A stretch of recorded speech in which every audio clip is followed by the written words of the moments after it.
जमजम Motors अपने customers के लिए लाए हैं समर धमाका ऑफर, जहां सिर्फ ₹1 डाउन पेमेंट पर आपको मिलेगी अपनी मनपसंद 2 व्हीलर। साथ ही मिलेगा स्पॉट फाइनेंस, स्पॉट डिलीवरी, वो भी मिनिमम डॉक्यूमेंट के साथ।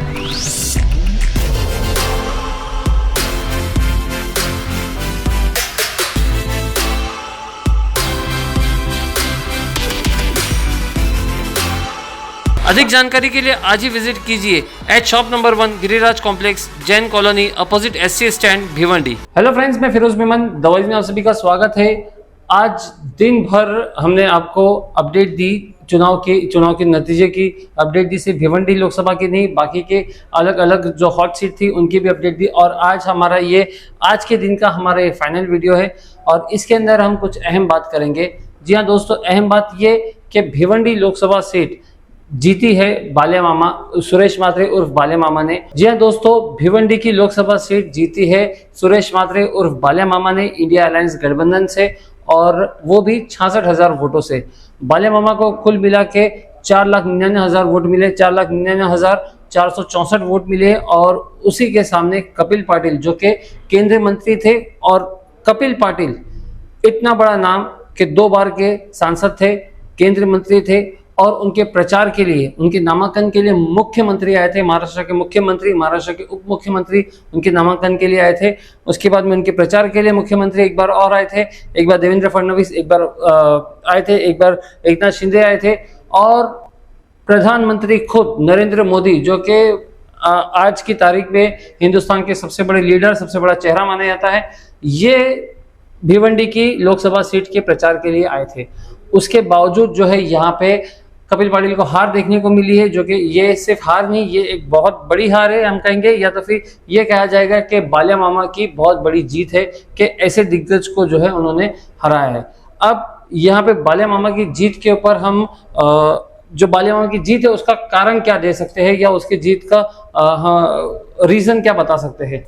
अब बाले मामा की जीत का सबसे बड़ा कारण क्या है दोस्तों, तो यहाँ पे हम कुछ बातें उसको खुलासा करेंगे कि सबसे पहले जो बाले मामा की जो जीत का कारण था वो था कि बीजेपी, भारतीय जनता पार्टी के खिलाफ लोगों के अंदर नफरत, लोगों के अंदर आक्रोश। जी हाँ दोस्तों, सिर्फ मुसलमान समुदाय नहीं, बाकी के लोग भी जो है यहाँ पे त्रस्त हो चुके थे बीजेपी से।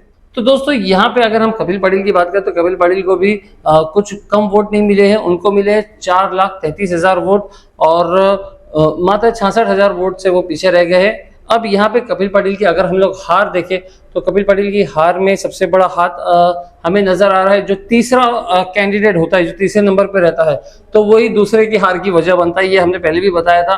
तो यहाँ पे इंडिपेंडेंट कैंडिडेट नीलेश सांबरे थे, जिनको 2,31,000 वोट मिले। 2,31,000 वोट से नीलेश सांबरे ने 3rd पोजीशन हासिल की है। तो अब कहीं ना कहीं जो है ये जो 2 नंबर कपिल पाटिल है, तो उसमें से ये कहा जा रहा है कि जो मुरबाड के वोट थे, जो शाहपुर के वोट थे, या जो भिवंडी ग्रामीण के वोट थे, जो कि 2019 में कपिल पाटिल को गिरे थे, तो वहां के जो वोट्स थे ना, तो वो उसका बहुत बड़ा हिस्सा जो है, बहुत बड़ा चंक जो है वो नीलेश सांबरे को आया है। कपिल पाटिल के बहुत बड़ा वोट बैंक जो है यहाँ पे कट के आया है, और इस वजह से जो है कपिल पाटिल को इस चुनाव में हार का सामना देखना पड़ा है। लेकिन साथ ही साथ कहीं ना कहीं भिवंडी की जो कॉन्स्टिट्यूंसी थी, भिवंडी ईस्ट और भिवंडी वेस्ट, तो यहाँ की दोनों जनता ने, यहाँ इस दोनों कॉन्स्टिट्यूंसी की जनता ने एकजुट होकर वोटिंग किया था, और यहाँ पे वोटिंग परसेंटेज भी पिछले साल से काफी बड़ा था, और इसी कारण से जो है बाले मामा की जीत हुई है। तो आइए दोस्तों देखते हैं कि बाले मामा की जीत के पीछे क्या कारण था, या उसके जीत का राज क्या था।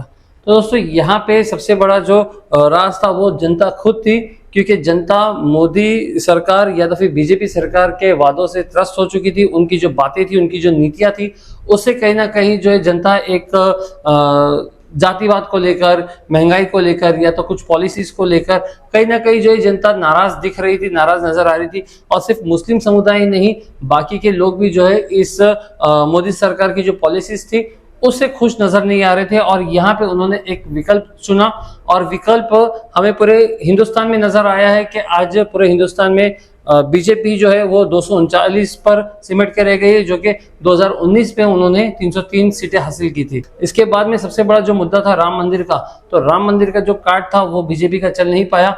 राम मंदिर का जो निर्माण जिस जगह पे हुआ था, अयोध्या, तो वहाँ की जो कॉन्स्टिट्यूंसी थी फैजाबाद, वहाँ पे फैजाबाद में खुद जो है समाजवादी पार्टी का प्रत्याशी जीता है, समाजवादी पार्टी के सीट आई है और बीजेपी का जो वहाँ पे प्रत्याशी था, बीजेपी का कैंडिडेट था, उनको हार मिली है।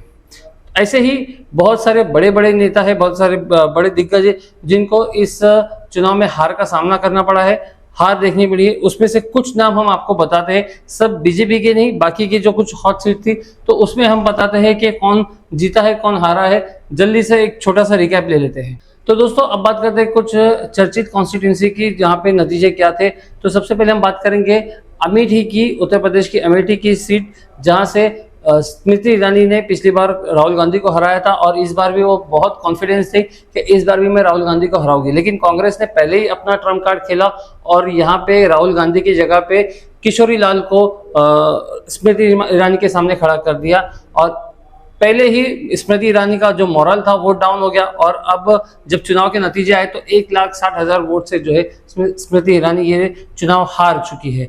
और इसके बाद में हम बात करेंगे अमरावती की। अमरावती में नवनीत राणा अपने विवादित बयान के लिए काफी चर्चा में थी। उन्होंने ओवैसी ब्रदर्स के ऊपर भी विवादित बयान दिया था और इसके बाद में बयानों की एक जंग छिड़ गई थी। अब जब रिजल्ट आए हैं तो यहाँ पे देखने को मिल रहा है कि जो बलवंत वानखड़े हैं तो उन्होंने नवनीत राणा को हरा दिया है और वो भी मात्र 19,000 वोटों से। 19,000 वोट से नवनीत राणा जो है ये चुनाव हार चुकी है। पिछली बार उन्होंने इंडिपेंडेंट रहकर जो है ये चुनाव जीता था और अब जो है वो बीजेपी के टिकट से लड़कर हार चुकी है। दोस्तों एक और कैंडिडेट काफी विवाद में थे और विवाद में नहीं, उनके ऊपर कई मामले दर्ज हुए और अब वो पुलिस हिरासत में है, वो है कर्नाटक के प्रज्वल अन्ना। तो कर्नाटक के हसन कॉन्स्टिट्यूंसी से प्रज्वल अन्ना इन्होंने कंटेस्ट किया था और इसके बाद में इनका जो सेक्स टेप बाहर आए थे इसके ऊपर उनके ऊपर कई मामले दर्ज हुए थे और अब वो पुलिस हिरासत में है। तो वो भी जो है ये चुनाव हार चुके हैं और प्रज्वल रेवन्ना को हराया है कांग्रेस के उम्मीदवार श्रेयस पटेल ने। अब आगे बढ़ते हैं तेलंगाना की हैदराबाद कॉन्स्टिट्यूंसी, जहां से असदुद्दीन ओवैसी AIMIM के चीफ, इन्होंने मधुलता को हराया है और सिर्फ हराया नहीं है, 3,38,000 वोटों से असदुद्दीन ओवैसी ने ये जीत हासिल की है। और लेकिन AIMIM की एक और सीट जो कि औरंगाबाद में पिछली बार सांसद थे इम्तियाज जलील, तो इम्तियाज जलील इस बार जो है अपनी सीट नहीं बचा पाए और वो 1,34,000 वोटों से हार गए हैं। और वो भी किससे हारे, वो शिंदे गुट शिवसेना के उम्मीदवार आसाराम से हारे हैं। तो दोस्तों अब देखना यह है कि किसकी सरकार बनती है और यहाँ पे एनडीए को पूर्ण बहुमत मिली है, लेकिन उसके बावजूद जो इंडिया अलायंस है, राहुल गांधी ने ये स्पष्ट किया है कि हम अपनी सरकार बना सकते हैं और इसके लिए वो उन्होंने इंडिया अलायंस की कल एक बैठक बुलाई है। अब यहाँ पे जो खेल है वो नीतीश कुमार, बिहार के नीतीश कुमार और आंध्र प्रदेश के चंद्रबाबू नायडू के ऊपर पूरी तरह से टिका हुआ है कि यहाँ पे ये दोनों नेता जिस अलायंस को सपोर्ट कर दे तो उनकी सरकार जो है केंद्र में बनेगी। तो अब देखना यह है कि वो किसको सपोर्ट करते हैं।